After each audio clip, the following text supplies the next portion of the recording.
one driver that controls all Razer devices.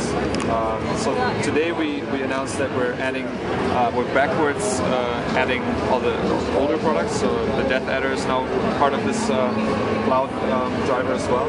But you can see here right now it's controlling the blade, so I can set all the different buttons for the blade, and then I can switch over to the mouse within that same driver and configure that.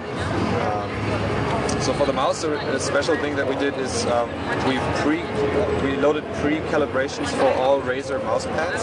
So for example, right now I'm using the Battlefield 3 Razer Scarab, but if I have a different mouse mat, for example, you can go to, for example, the cloth mouse mat that we have, the Razer Goliathus, and the sensor will then be adapted specifically to that mouse mat.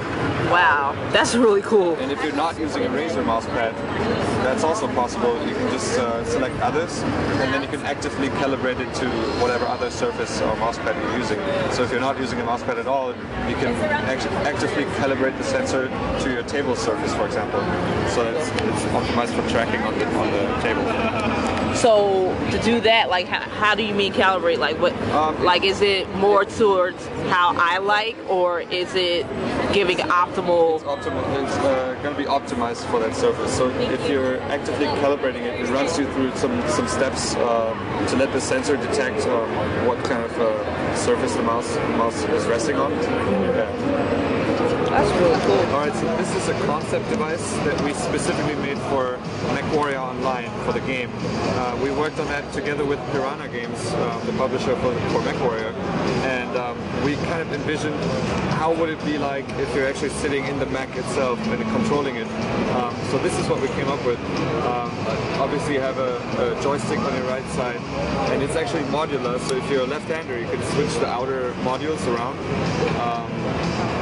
And then on the other side you have your lever to change the speed of the mech, and you have mechanical keys that you can program to whatever cockpit functions you have in the mech.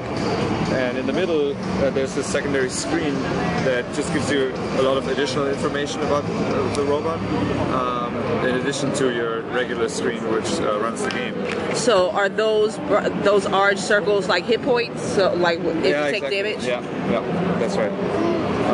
And then because we're in an official partnership with the publisher, we hope that we can get specific content that's running on that screen that's made just for this device. So right now this is a concept that's not available, but... Exactly. What we're looking for is getting feedback from the community here at the show, as well as online through our Facebook channel. People are encouraged to tell us if they would change anything, or what would they change, or if they don't want to change anything. And from there on out, we're going to redevelop the concept and turn it into a real product. So the product is yet, it doesn't have a name yet? No, it doesn't. Okay. No date and no price point as of yet. Okay.